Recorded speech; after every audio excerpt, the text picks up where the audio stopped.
د دنیا په دې مسلو کې دومره جوور تلي یو که نه دومره جوور د دنیا مسلې نه ختمېدونکي مسلې دي په مسلې پسې مسله په حادثې پسې حادثه په خبره پسې خبره په کار پسې کار او موږ پکې کته او بره او کته او بره روان یو د آخرت نه غافله حالانکې وایو دا چې آخرت همیشه پاتې کېدونکی ځای دی او د آخرت ژوند همیشه پاتې کېدونکی دا خبره زموږ ده په ژبه ده په عمل سره نه ثابتو د الله په بندګۍ باندې زموږ صبر کم شوی دی د خواهشاتو تابعداري دنیا پسې منډې د هغې هغه خواږه تارخه او بس دقې کې لګیا یو غافل یو د هغه لوی مقصد نه د څه دپاره چې الله مونږ پیدا کړی د هغې نه غافله شوي او هغه مقصد وما خلقت الجن والإنس إلا ليعبدون الله وی ما نه دي پیدا کړي د انسانانو پیریان مګر د بندګۍ دپاره او زموږ دې حالاتو ته چې وګورو نو داسې به ته ښکاري لکه موږ چې الله پیدا کړي دي دنیا دپاره بس موږ مزدوریانې کوو ښځې او بچي به ساتو سهار کېږي او شپه کېږي او سهار کېږي او شپه کېږي او ځواني ختمه شي بوډاوالی راشي او بیا په هغې کې لګیا یو بیا یعنې زه تا ته ستا د ژوند مختصر خبره وکړم زه اول ماشوم وي بس نه پوهېدي که نه چې بالغ شوې خلکو وی ځواني ده او دا ځوانۍ دا عمر وي لیونتوب دی وي دا عمر یې څه دی لیونتوب ده او پرېږده چې لګیا یي شلو پورې دې دغه وخت تېر کړو بیا د 15 پورې خلکو وی ځواني ده او هلکوالی دی او لوبې دي او ټوغې ټقالې دي او ویده وخت دی هی دې په هغې کې تېر بیا د هغې نه بعد د مزدوریانې شروع کړې خلکو وی دا د مزدورۍ وخت دی بیا په رشته پسې ګرځېدې خلکو وی د واده موسم دی هغه چې واده دې وکړو د 13 نه بعد بیا بچي چې دې وشو نو بیا د بچو دپاره لګیا وي او لګیا وي او خلکو یې اوس به بچي ساتي 40 ته پکې ورسېدې او ته پې پوه نه شو والله دا ژوند داسې روان دی که نه چې سړی ورته حیران شي یعنې بل ورځ مې هسې یو ځي ته زه تلی وم په سفر باندې مخکې هم د سعودي کې نو هسې بل ورځ مې سوچ کوو هغه ملګري سره رابطه وشوه نو ما ته وایي چې بیا چکر نه رالګې ما مو بل ورځ درګوي وایي بل ورځ کله هغې خو 2.5 کاله کېږي لکه وایي 2.5 کاله وشو ته حساب وکړه کرونا چې وایي شروع کېده د هغې نه مخکې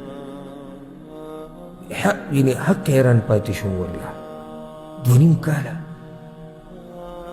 یعنې زما د ژوند نه 2.5 کاله کم شوي دي او 2.5 کاله زه الله ته نږدې شوی او زما سفر پوره شوی 2.5 کاله او پرون نن 2.5 کاله وشو یعنې هغه وخت تېر شو 40 ته ته ورسېده او بیا د بچو کیسه دې سټارټه ده بچو له څه جوړی یو کور له وی جوړ کړ او دوی سبق ووایي او دغې کې روان وي 50 ته ورسېد اوس د 50 نه بعد خپله مسله دې سټارټه شوه زنګونانو دړ سټارټ شو د ملا دړ سټارټ شو سینې دې خرابه شو د سابندۍ مسله د باندې راغله د زړه مسله جوړه شو د ګردو مسله جوړه شو په هغې کې لګیا علاجونه او کله ښه او کله بیمار او کله ښه او کله بیمار एकदम اعلان وشو الله وبخښه هغه پلان یې مړلی تا څه کړي الله لپاره که نه تاسو ښیئ زه به خپل ځان یاد کړم زه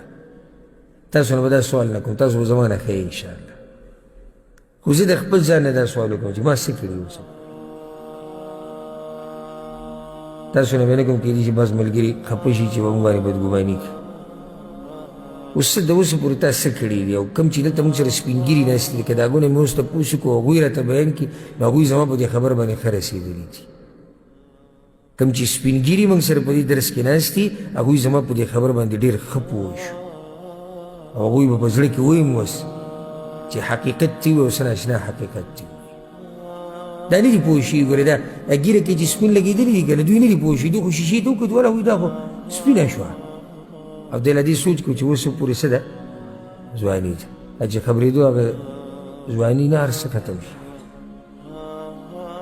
دومره موږ په دې دنیا کې ورننوتي یو او غفلت د آخرت نه یعنې دا ذهن ته دا خبره سر رامخکې کوو نو چې الله ته مخامخ کېده دي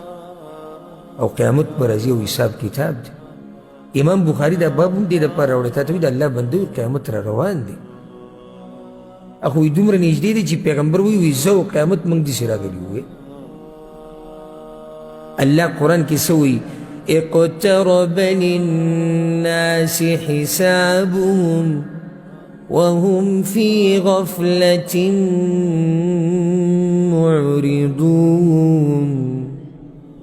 الله وی د خلکو حساب کتاب را نږدې شوی دی او دوی بیا په غفلت کې پراته دي الله وی را نږدې شوی خو دا ایتونه خو سره پاسه څوارلس سوه کاله مخکې نازل شوي دي اوس هم څه خیال دی لکه الله وی اقتربت الساعة وانشق القمر قیامت یقینا ډېر رانږدې شو دا سره پس څوارلس سوه کاله مخکې الله وی اقتربت الساعة اوس هم څه خیال دی اوس نه یې رانږدې اوس داسې دی چې بلکل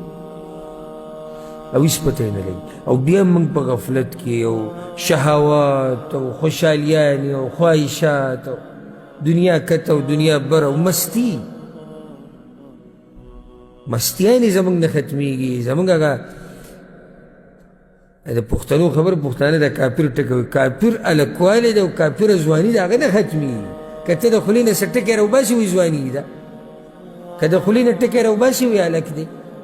که د خولې نه ټکی راوباسي خو اوبه کي که نه اخره کې به وکړي نو موږ دې ته پراته یو چې اخره کې به یې کوو نو تا ته څه پته چې د آخرت د آخري عمر به دې راشي او که نه بوډاوالی به د باندې راشي او که نه نن سبا خو ځوانان مري والله نن سبا ځوانان ډېر مري خبر چې اوري نو ځوانان مړ کېږي پخوا به د دې بوډاګانو د دې مشرانو خبر ډېر راته اوس د دې هلکانو خبر ډېر راځي روغ روغ خلک او ځوانان هلکان راولیږي مري ته څه ته پروت غفلت دومره ډېر شوی دی چې زموږ نه هر څه یې هېر آخرت زموږ نه هېر شوی دی په دنیا پسې منډې لکه الله د غافلانو خلکو باره کې څه وایي دا واوره کم چې د آخرت نه غافله دي يعلمون ظاهرا من الحياة الدنيا وهم عن الآخرة هم غافلون الله وی په دنیا داسې پوهېږي که نه الله اکبر دا قرآن داسې کتاب دی چې کله ویې ته به چې اوس نازل شوی دی الله وی په دنیا داسې پوهېږي که نه لکه څنګه چې امام حسن بصري رحمه الله وی د دې نوک په دې سوکه معلوموي چې دا روپۍ دیسي ده او که دا اصلي ده د نوک په دې سوکه یې معلوموي دومره پوهه وهم عن الآخرة هم غافلون او چې کله د دین او د آخرت خبر راشي د سټ وګري بس موږ کمزوري یو څوک وایي جبم پیړه ده او څوک وایي عمر تېر شوی دی او څوک وایي بس الله دې وایي رحم وکړي الله غفور رحیم دی دنیا په باره کې دا خبره نه شي دنیا باره کې خو محنت پکار دی دومره پوهېږي په دنیا باندې که نه دا چې وایي موږ علم نه شو زده کولی ته د سړی ورځ کې راسې دنیا ته پوښتې وکړه چې دې تا ته څه وایي دنیا په باره کې حیران به شي دی چې په دنیا باندې څومره پوهه دی او دې ته چې د دنیا په باره کې څومره خبرې معلومې دي نو زمونږ غفلت او دا غفلت داسې هم نه دی چې یعنې تا به داسې زر پرېږدي چې څو پورې د آخرت ته توجه نه پیدا شوي که نه دا غفلت ګوره تا نه پرېږدي د غفلت نه د راپاڅېدو لار څه ده آخرت ته توجه او چې آخرت ته ځان ته مخې ته کو ته د غفلت نه راپاسې د خوب نه راپاسې الله څه وایي الهاکم التکاثر غافله کړئ تاسو هرس د ډېروالي غافله کړو موږ هرس د څه شي ډېروالي کار سره مال مې ډېر وی، ځمکه مې ډېره وی، جیداد مې ډېر وی، ښځې مې ډېرې وی، بچي مې ډېرې وی، نوم مې مشهور وی، شهرت مې وی، دبدبه مې وی، او دغه یې رست ولیږي. یا الله د کوم وخته پورې حقیقت خو الله ته چې څنګه معلوم دی، خو موږ ته نه معلوم کړي. الهاکم التکاثر حتی زرتم المقابر، تر دې چې ورسېدئ قبرونو ته. خو یې رس د ډېروالي الله وایي ستاسو ختم نه شو. قبرونو ته رسېدو دوه معنی دي. حتی زرتم المقابر، الله وایي په خپله لاړئ مړي مخخ کړو رالئ، خو بیا هم ستاسو یې رس ختم نه شو. په خپله مو ولیدي چې دنیا څه حقیقت دی. او دویمه معنی ده الله وایي مرګ د باندې راغی، خو ستاسو هغه یې رس ختم نه شو. او بیا د آدم دا بچې حدیث کې راځي چې په څه باندې مړ شي؟ خاوره باندې مړ شي. دنیا سره دا محبت لږ کم کوي او آخرت ځان ته رامخې ته کوي. دا دنیا ګورې دا درته ووایم، ګورې دا دنیا جوړه دې دپاره نه دی چې موږ پکې پاتې شو. ته ګورې په غلط فهمۍ کې پروت یې چې ته به یې دلته، دا ستا غلط فهمي ده. او درته وایم چې د ذهن نه یې لرې که، که ته په دې سوچ کې چې دا دنیا جوړه دې دپاره ده چې زه پکې اوسېږم، دا ستا ډېره غلطه یعنې یو غلط فهمي ده او یو ډېر کمزوری سوچ دی ستا چې ته په دې دنیا کې. دنیا ځای زموږ نه دی، دنیا زموږ ځای نه دی. دنیا امتحان دپاره یو میدان دی، د اعمالو دپاره یو بازار دی، د جنت د ګټلو دپاره د مقابلې یو میدان دی. دلته منډه والی کېږي، دلته مقابله کېږي. اوس ګوره دا اسونه چې منډې وهي